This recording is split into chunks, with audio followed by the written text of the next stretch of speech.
اور آپ کے بال مبارک ہلکے سے ان کے اندر گھنگریالا پن تھا، ہلکے سے مڑے ہوئے تھے۔ صحابہ کرام فرماتے ہیں کہ جب تک انسان اپنی بات پوری نہ کر لیتا تھا آپ پیچھے نہیں ہٹتے تھے۔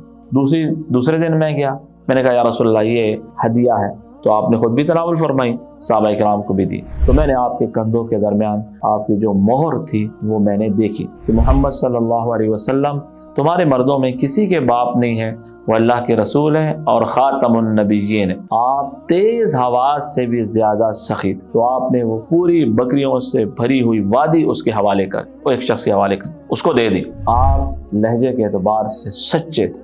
فرمایا کہ مومن بخیل ہو سکتا ہے، بزدل ہو سکتا ہے، مومن جھوٹا نہیں ہو سکتا۔ آپ طبیعت کے اعتبار سے بہت زیادہ نرم تھے، ان کو معاف کریں، ان کے لیے استغفار کریں، ان سے آپ مشورہ کرتے رہیں۔ خاندان کے اعتبار سے سب سے اعلیٰ تھے۔ بار میں حاضر ہے ایک بندہ